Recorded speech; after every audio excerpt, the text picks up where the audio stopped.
Assalamualaikum warahmatullahi wabarakatuh. Perkenalkan, nama saya Hilmi Alif Ramadan. Saya mahasiswa dari Politeknik STI Alan Jakarta, Prodi Manajemen Sumber Daya Manusia Aparatur. Di sini saya akan menjelaskan tentang sistem informasi manajemen sumber daya manusia aparatur. Nah, pada saat ini saya mempunyai tugas UAS untuk membuat suatu blog mengenai sistem informasi manajemen SDM. Di sini saya sudah membuatnya. Langsung kita lihat blognya. Ini dalam blog saya. Di sini blog saya. Kita lihat dulu blognya. Oke. Sini ada alamat blog saya hilmiramadan20.blogspot.com dengan Hilmi name. Sistem informasi manajemen SDM. Di sini ada beberapa menu. Ada pengertian dari mengenal sistem informasi sumber daya manusia, ada data kepegawaian, ada data gaji, dan di sini ada referensi yang saya cantumkan. Pada pengenalan pertama di Uranda, saya memperkenalkan diri lagi. Di sini saya sebagai Hilmi Alif Ramadan, dan saya mahasiswa dari Politeknik STI Alan Jakarta, Program Studi Manajemen Sumber Daya Manusia Aparatur, NPM saya 2020-01-1165. Saya akan membahas mengenai sistem informasi manajemen sumber daya manusia. Oke, langsung kita ke mengenal sistem informasi sumber daya manusia. Di sini mengenal sistem informasi sumber daya manusia atau yang kita sering sebut SIMSDMM bisa dibilang merupakan penggabungan antara sumber daya manusia dengan teknologi informasi melalui perangkat lunak. Hal ini membuat segala proses dan aktivitas SDM yang berhubungan dengan kinerjanya dapat diakses melalui perangkat lunak atau elektronik. Nah, di sini kita juga dapat mengetahui manfaat sistem informasi SDM. Di sini yang saya cantumkan ada 3. Yang pertama ada meningkatkan efisiensi, yang kedua ada manajemen data, yang ketiga ada meningkatkan produktivitas. Nah, yang mana juga kalau di suatu dalam sistem, kita juga harus menemukan fungsinya. Fungsinya apa? Di sini fungsi sistem informasi manajemen SDM. Yang pertama ada fungsi pencatatan, yang kedua ada fungsi efisiensi, yang ketiga ada fungsi rekrutmen dan penerimaan, yang keempat ada fungsi pelatihan dan pengembangan tenaga kerja, yang kelima ada fungsi administrasi keuangan, yang keenam ada fungsi absensi. Dan juga itu segala macam fungsinya, dan juga dalam sebuah sistem kita harus mempunyai tujuan. Tujuannya apa? Di sini tujuan utama dari sistem ini adalah untuk mengumpulkan dan mengatur semua data dari berbagai tingkat perusahaan. Meringkas, kemudian memfasilitasi dan meningkatkan kualitas dari pengambilan keputusan untuk meningkatkan produktivitas dan profitabilitas sebuah perusahaan. Sekarang kita sudah mengenal apa itu sistem informasi sumber daya manusia, dan sekarang kita akan menuju ke data kepegawaian dalam sistem informasi sumber daya manusia tersebut. Sekarang kita langsung pencet aja sini. Nah, di sini ada data kepegawaian. Data kepegawaian. Administrasi karyawan berisi mengenai banyak informasi seputar karyawan, ya, atau biasa disebut dengan data karyawan. Data karyawan tidak hanya memuat informasi dari data diri mereka juga, namun juga catatan jatah cuti mereka, bahkan hingga rekam jejak prestasi mereka selama bekerja.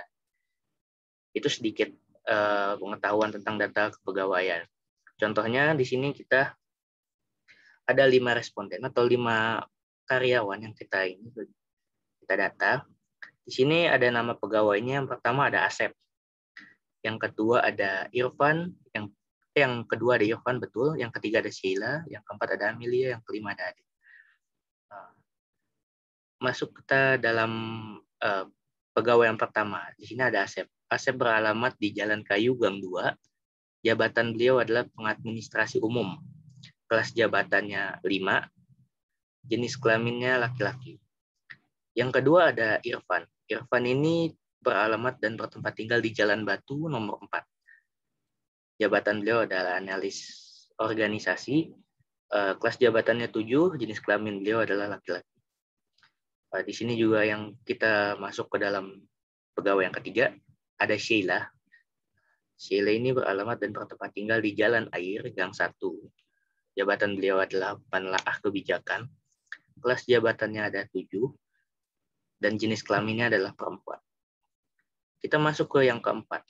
Di sini ada Amelia. Amelia ini berdiam diri atau bertempat tinggal di Jalan Ikan, nomor 7. Di sini jabatan beliau adalah sebagai pengolah data dan informasi. Kelas jabatannya ada 6. Jenis kelamin beliau perempuan, maaf. Ya, kita ulang, di sini ada Amelia di Jalan Ikan nomor 7, itu bertempat tinggal. Jabatan beliau adalah sebagai pengolah data dan informasi. Kelas jabatannya ada 6. Jenis kelamin beliau adalah perempuan. Yang kelima ada Adit. Adit ini bertempat tinggal di Jalan Burung Gang 3. Jabatan beliau adalah operator alat berat. Kelas jabatannya 5. Jenis kelaminnya laki-laki. Ini data kepegawaian tentang ini ya, sistem informasi manajemen sumber daya manusia. Yang kita ambil ini adalah Asep, Irfan, Sheila, Amelia, dan Adit. Oke, langsung kita masuk ke data gaji. Data gaji di sini, sebelum kita mengetahui lebih dalam apa itu data gaji, kita di sini ada pembahasan tentang data gaji pegawai. Gaji dan tunjangan PNS diatur dalam Undang-Undang Nomor 5 Tahun 2014 tentang Aparatur Sipil Negara atau ASN. Komponen gaji PNS terdiri atas penghasilan dan potongan.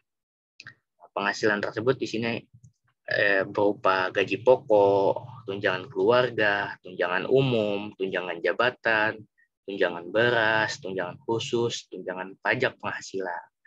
Nah, ini dalam penghasilannya biasanya juga ada potongan. Potongannya adalah IWP atau iuran wajib pajak. Nah, terus juga di sini ada pajak penghasilan, ada taperum. Taperum ini ya berdasarkan keputusan Presiden Republik Indonesia nomor 14 tahun 93 tentang tabungan perumahan PNS dan potongan lain-lain sebagainya. Komponen yang mempengaruhi selisih gaji PNS tersebut karena adanya tunjangan kinerja atau tambahan penghasilan pegawai atau TPP. Ada uang makan. Di sini besaran tunjangan kinerja tergantung kepada instansi yang ditempati sebagai PNS. Perbedaan tidak hanya antara instansi pusat dengan daerah, namun antar instansi vertikal seperti kementerian lembaga juga tidak sama tergantung pencapaian reformasi di kala tersebut.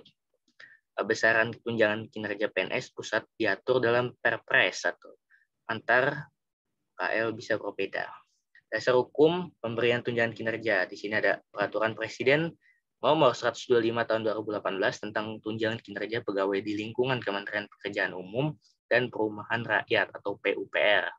Nah, tadi kan sebelum ini kan kita sudah mendata pegawai ya. Dalam tabel ini data gaji pegawai kita tampilkan. Nah, di sini penghasilannya ada gaji pokok yang tadi kita sudah sebutkan satu persatu.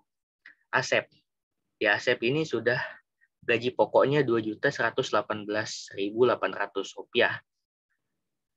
Nah, dia tunjangan keluarganya, istri atau suami dapat Rp211.880.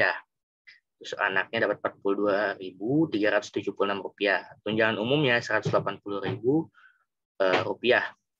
Tunjangan beras Rp217.260, pembulatannya 90. Terus ada penghasilan brutonya sampai dengan Rp2.770.406. Nah, ini dalam pemasukan penghasilan yang dia dapat. Dan juga di sini ada potongan. Yang pertama ada IWP. Potongan tersebut di sini ada Rp237.306. Pajak penghasilan tidak. Ada taperum sebesar Rp5.000 dan jumlah potongannya di sini sebesar Rp242.306. Nah, di sini ada tunjangan lain. Tunjangan lain di sini ada 2 ya. Ada tunjangan kinerja sebesar Rp3.134.250 dan uang makan Rp600.000 dengan total total gaji keseluruhan yang didapat oleh si Asep adalah Rp6.262.350. Ini sudah gaji bersih ya, teman-teman. Nah, juga begitupun teman-temannya, ada Irfan, ada Sheila, ada Amelia, ada Adit.